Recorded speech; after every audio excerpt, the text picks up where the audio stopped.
Stephen King's Salem's Lot. Dramatized in 7 episodes by Gregory Evans.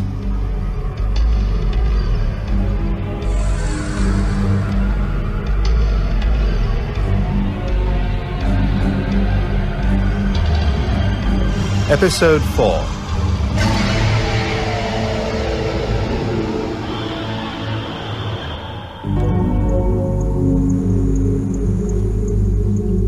You can imagine the situation we were in, Father. By that time, we knew what we were up against. Vampires. Vampires. Maybe it trips off Mark's tongue, but the rest of us had a little trouble with the word. It's not so easy to get out. The church well knows that evil may take many shapes. Who knew this was happening? Matt Burke, me. Susan was coming around with the idea. I knew, Father. How did you know? Worked it out. I read monster mags and comic books. I know all about vampires. Unfortunately, Mark and me still hadn't met then, so we couldn't compare notes. There was no one else. Well, I guess 1 or 2 others were asking themselves some tricky questions. God knows what answers they were getting. But there was a lot of pieces still missing. For instance, I had a bad feeling about the Marston house, but I didn't see how it all tied in with Straker or Barlow, except as a sort of beacon attracting evil. We didn't know then that in the 12 years before he shot himself, Hubert Marston had a lively correspondence with an Austrian nobleman called Bryken, who later changed his name to Barlow. But things were starting to come together, and after Floyd Tibbets put me in the hospital, I had plenty of leisure to think it all through.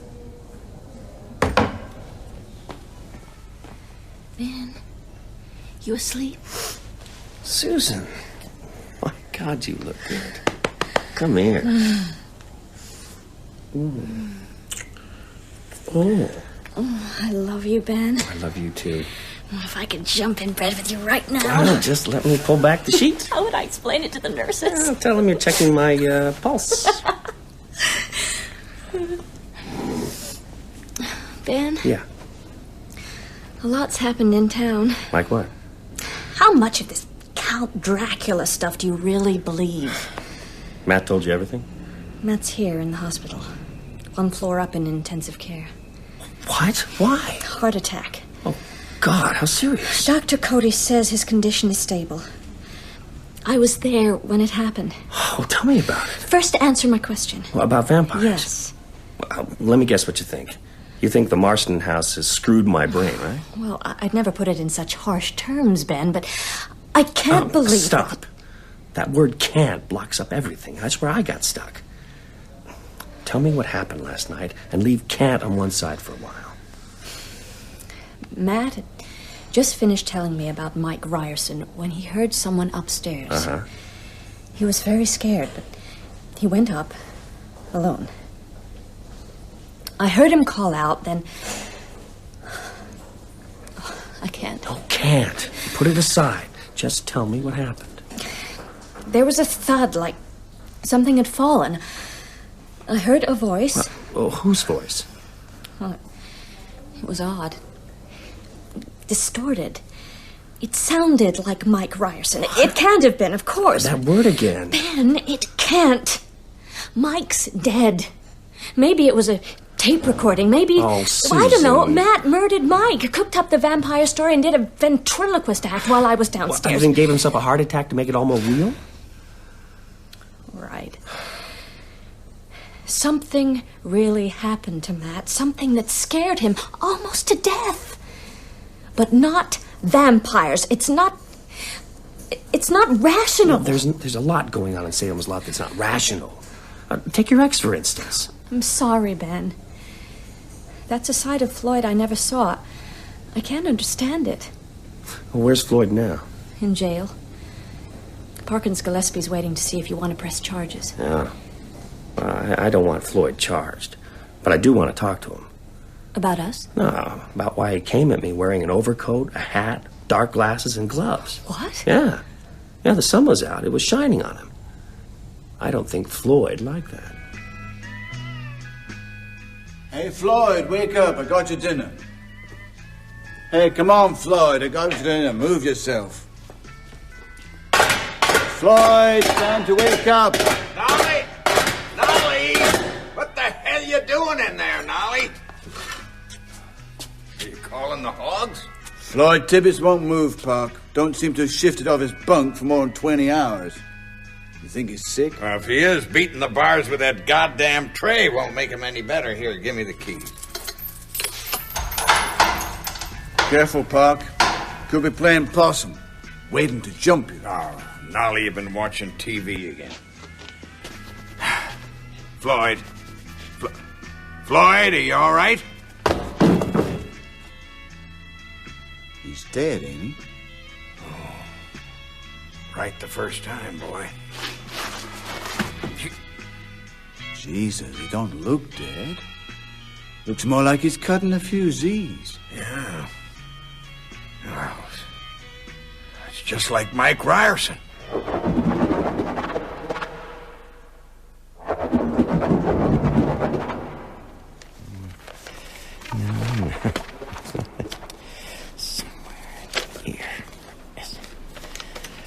Mr. Crockett. Jesus! You keep your treasures very secure. Who are you? And how the hell did you get in here?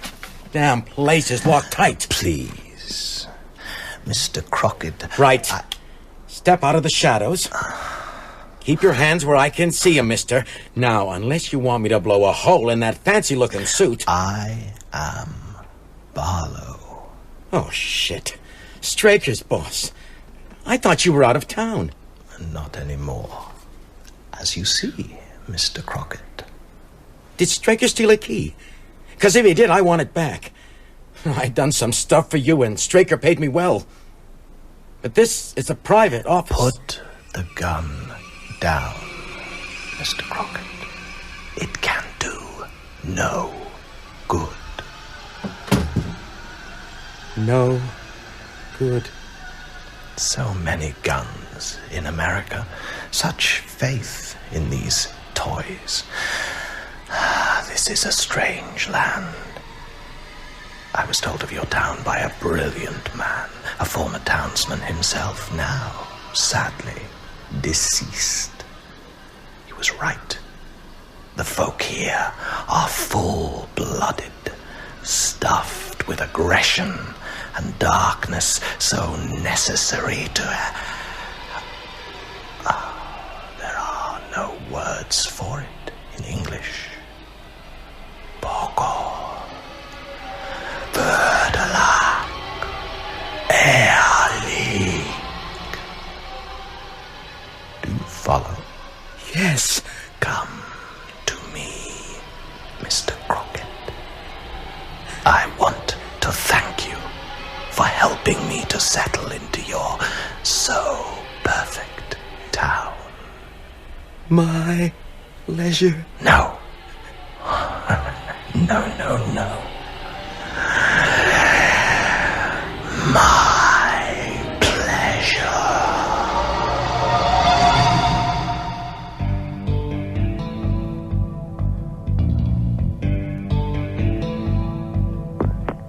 Ben, Floyd Tibbets is dead. Died in his cell last night. Acute anemia, but Floyd had high blood pressure. Susan, and Larry down. Crockett was found dead in his office this morning. No signs of violence. No one had broken in. He was just dead. Got to get out of this hospital. Ben, there's more. What? Mike Ryerson's body is missing from the morgue. That's it.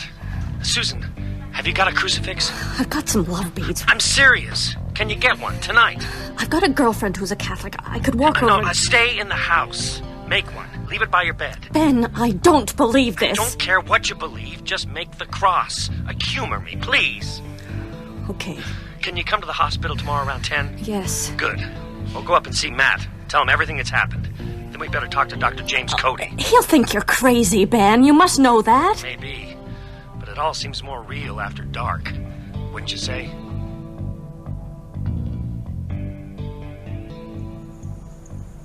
The evil was spreading quickly.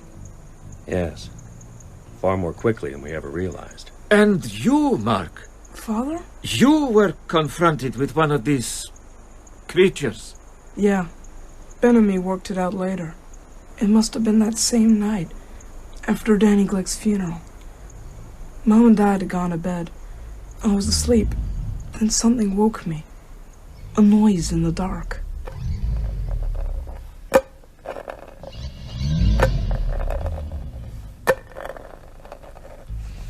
Who's there?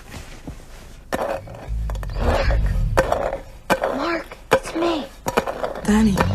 My friend Danny, who I'd seen buried just a few days before. He was staring through the glass, his face pale, his eyes red, something dark smeared around his mouth. I understood right away, not only because of all the magazines and models and stuff, but because I was so frightened. Open the window, Mark. Let me come in. No! I come to play with you. I don't want to Just play. like I promised. Don't you remember? Go away! You're dead! You're dead! You were going to show me your models. Your monster models. Will you show me? Come to the window, Mark. It's not so bad. Look into my eyes. Not so bad. You won't be afraid anymore. Open the window, Mark. Say, come on in, Danny. Say it! No! Mark! You can't come in, can you? Not unless I invite you. Let me in. I command it. He commands it. In vain he thrusts his fists against the post Mark? and still insists he sees the ghosts. In vain Mark? he thrusts his fists against the post and still insists he sees Mark? the ghosts. In vain he thrusts his fists against Ask the me post inside, Mark. and still insists I'm he your friend. sees the ghosts. In vain He'll he be your thrusts friend. his fists against the post and still insists he sees the ghost. Mark? In vain he thrusts. Ask me inside. All right. You want to see my monsters? What about this one? The ghoul. Walking through a graveyard. Remember it? Come on in, Danny. Yes. Take a closer look. At the cross!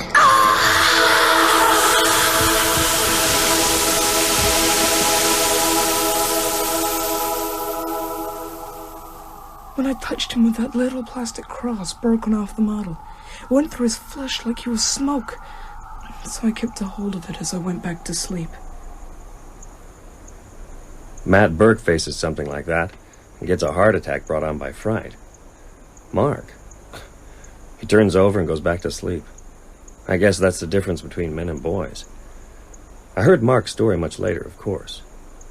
But the next morning, Susan and I were in a room at the Cumberland Hospital, listening to the account of a similar event. His chest was pale and thin. And when he saw the crucifix, I must stop saying he. That wasn't Mike Ryerson. It called out something and then went backwards out of the window like a diver off a board. I heard Susan call out from downstairs. That's right. My chest filled with pain. I keeled over, saw the crucifix in my hand and felt glad I had it. Next thing I know, I woke in here, hooked up to all these nasty machines. So, what do you think of this hearsay? Well, ever since Susan told me her side of the story, I've been trying to find some rational explanation for it all. So far, I've failed. And you, Susan? Who used to write such well-organized essays? Well, Ben warned me off Kant yesterday, so let's just say I find it hard to believe that vampires are stalking Salem's Lot. Even so, I propose that we proceed on the premise that all of this is real, and abandon that premise if, and only if, it's conclusively disproved. You don't think it will be, do you? No. I know what I saw. So, Ben, what now? Well, I appoint you Researcher General. You've got the qualifications and you're off your feet. Oh, splendid. I'll get library books sent here by the truckload. Anything and everything on the subject. What will you be doing? Well, first, Dr. Cody. He examined Ryerson and Tibbets. Perhaps we can persuade him to exhume Danny Glick. Would he do that? Well, the Jimmy Cody I had in my class would. He was an imaginative, open-minded boy. But he's been through med school since then. All this is very roundabout. Why don't Ben and I just go up to the Marston house? And put our heads in the lion's mouth? I thought vampires slept during the day. Whatever Straker may be, he's no vampire. Unless the legends are completely wrong. Well, let's go and find No, out. Susan. no, absolutely not. Okay. When will you see Cody? In half an hour. He's due to give me a checkup before I'm discharged. I'll see him then. Susan? I've got to go home and do some packing. I'm moving out tomorrow. Ben, I'll call you this afternoon. Mm-hmm. Any dizziness and nausea? No, Dr. Cody, I feel fine. I'll decide that. Any double vision? Not since the last time I bought a gallon of Thunderbird. All right, I pronounce you cured by the wonders of modern science and by virtue of a hard head. Right, now what's on your mind? That's a tricky one. Is it about Floyd Tibbets and Larry Crockett? Well, I can only tell you what I told Parkins Gillespie. I'm damned if I know who'd do such a twisted thing. I'm not with you. Well, you don't know? Know what? That someone snatched their bodies from the Cumberland County morgue last night. Oh, God. Do you know anything about this? Yes, I think I do. Dr. Cody, I got some stuff you ought to hear. Vampires. Matt Burke, of all people. That makes it awfully hard to laugh off. Yes. And you want me to exhume the Glick kid? Will you do it? Catch. Huh? Aspirin. Ever use them? Of course. You know how they work? No. Neither do I. Neither does anyone. It's white magic. My med school profs would tear their hair out if they heard me say that. And they'd roll on the ground and have fits if they knew I was going to request an exhumation order for the Glick boy. You'll do it? What can it hurt? If he's dead, he's dead. And if he's not? I'll have damn good material for my lecture to next year's AMA convention. Right now, it'll speed things up if I can get the parents' permission. I'll tell them I'm going to look for signs of infectious encephalitis. I'll call them now, test the water. I hope they don't make a fuss. You realize Danny Glick is the only corpse we got a marker for. All the rest have vanished into thin air. Hello, Tony Glick. No, it's Constable Gillespie. Oh, hi, Park. Jimmy Cody here. Hi. I need to speak to Tony or Marjorie Glick. Well, Mrs. Glick collapsed and died early this morning, and Tony Glick's in Central Maine General. He's in shock. I see. Which is why I'm standing here in their hall answering their phone. Anything I can do for you, Doc? No, I don't think so. Except, could you tell me where they took Mrs. Glick's body?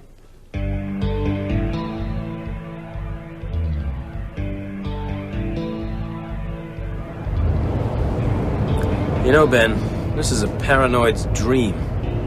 How many people in the lot could drop out of sight and not be missed for a month? 200? 3? Oh, surely not. There's no industry here. People work in Portland or Lewiston or Gates Falls, so a rise in absenteeism wouldn't be noticed. Same with the schools, and TV has killed off the old neighborhood get-togethers. A vampire colony could form in Salem's lot, and no one would know. It could be happening now. People lying in closets, in cellars, waiting for dusk. And next day, bang, less people on the street. Hey, let's take it easy, shall we? I mean, none of this is proven. If we were dealing with typhus, the town would be in quarantine by now. I doubt that. Don't forget, only one person has actually seen anything. Well, hardly the town drunk. True. We'll be at Maury's in 5 minutes. I better get my story straight.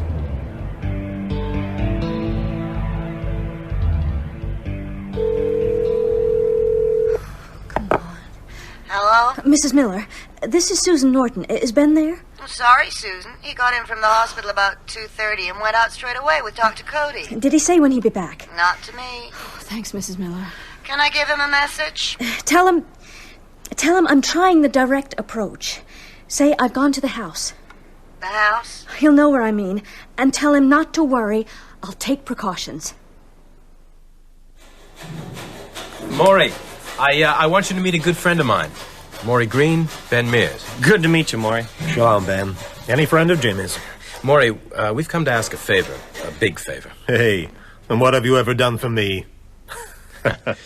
Ask Jimmy anything. You've got Mrs. Glick here. Downstairs. Poor lady. So much tragedy in one family. And she looks so sweet. She was your patient? No, but Ben and we'd like to sit up with her this evening, Maury. Sit up? Examine her, you mean? No, just sit up with her. Has she got something? Something infectious? Not in the accepted sense of the word. Is it okay? Sure. I thought you said a big favor. This may be bigger than you think. I'll make some coffee, then I'm up home. Here's the keys to the embalming suite. Lock up when you go. Thanks, Maury. Anytime, Jimmy. Just do one thing. Of course, what? If she says anything, write it down.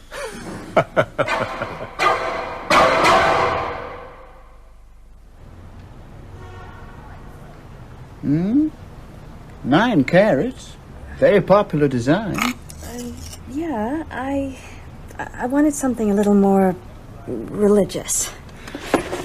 Everybody's buying crucifixes suddenly. I'm sorry? This is the 3rd I've sold today. What's happening in the lot? A religious revival?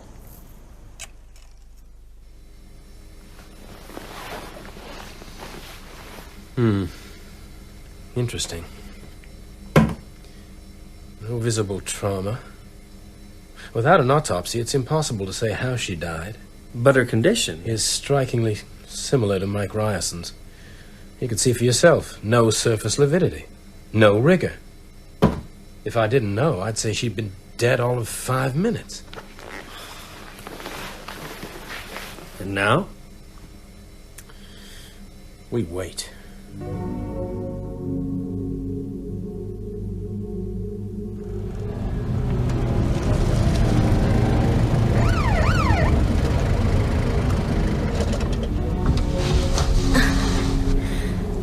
You out for a drive, Miss Norton? Hi, Nolly.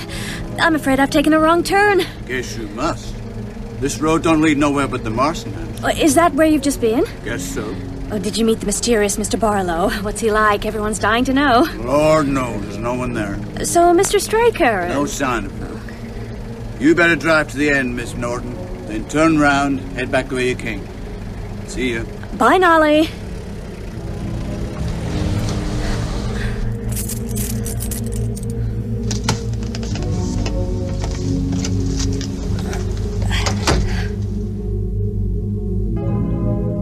In Maury Green's mortuary, Jimmy and I sat in vigil around the stainless steel table that held the draped corpse of Marjorie Glick. According to the paper, sun sets at 7:02. It's, 5 more minutes. Mm-hmm. Oh, I doubt if vampires rise at almanac sunset. I mean, if they exist. Oh, God. Ben, I've just thought, where's your cross? Cross? Jesus, I don't have one. Pass me my bag. Okay. Tongue depressors. And adhesive tape. Adhesive tape, yeah. And here, let me wrap that around there. There, yeah. Oh, great, okay. 1 instant crucifix. Smart, huh? Now, bless it or something. I don't know how. You're the writer. Use your imagination. But for Christ's sake, hurry. Something's about to happen. I can feel it. Can't you feel it? Yes. In the name of the Father, Son, and Holy Ghost, and the Virgin Mary, bless this makeshift cross and let it... Bless it. The Lord is my shepherd. I shall not want. He maketh me lie down in green pastures. He leadeth me beside the still waters. He restoreth my soul. He leadeth me in the paths of righteousness for his name's sake. Yea, though I walk through the valley of the shadow of death, I will fear no evil. Oh, my God. Oh, my God. Man. Her hand. Marjorie Glick's hands snaked out from below the sheet. Her fingers danced jaggedly in the air, twisting and turning. Am I seeing this? Oh. Danny. Danny, darling. Where are you? Stay right there. Get back. Come here. Come to me. Jimmy, don't look at her. Don't look at her eyes. Where is my son? What have you done with him? The cross! Use it! I noticed for the first time that the cross was glowing. Bluish light spilled over my hand. I can feel it! I can feel the power! That's it. Now drive her back. I'll grab her from behind. Jimmy, no! Got her! Jimmy! She fell on him like a flash, gripping at his collar. I saw the predatory lunge of her head, the yawn of her jaw. I grabbed her hair and yanked her up. Then I remembered the cross. I drove the makeshift crucifix hard under the chin. It continued upward with no resistance. In the name of God, go! Go from this place! I'll be back for you, me, or others. And soon there will be so many others. As I watched, her body seemed to elongate and become translucent. One moment she was there, laughing. The next, she was gone. Oh, God. Her mouth. Her dirty, filthy mouth. Jimmy, she's gone. It's okay. She bit me. Oh, my God, she bit me. Ben, don't touch me. I'm unclean. What can I do? My bag. Get my bag. Jesus, man, I can feel it in there. I can feel it working in me. What am I looking for? Disinfectant. That's this? Here. Yes, on my throat. There are 2 punctures. Near the jugular. One's fairly clean, the other's... Pour it in! Right in the wound! The blood's washing out. Put the cross on my neck. If I'm still dirty from her, it'll do something. Hold still. Nothing. Oh, thank God. I thought I was going mad. When she was doing it, I liked it, Ben. That's the hellish part. If you hadn't been here... Just don't think about it. Oh. There's one more thing I have to do. Something I don't like. What's that? Help me up, Ben. Okay. Oh, we could be in big trouble. We must get our stories... As Jimmy slugged me, stars swirled in my brain. I fell heavily, groping madly for the cross, thinking, "You fool. You stupid, stupid fool."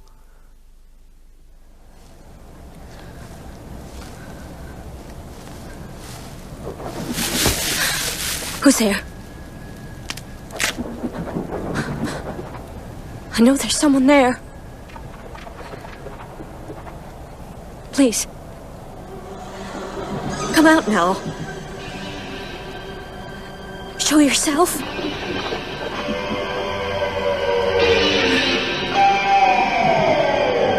You have been listening to Episode 4 of Salem's Lot by Stephen King, with Stuart Milligan as Ben Mears, Teresa Gallagher as Susan Norton, and Danny Canaber as Mark Petrie.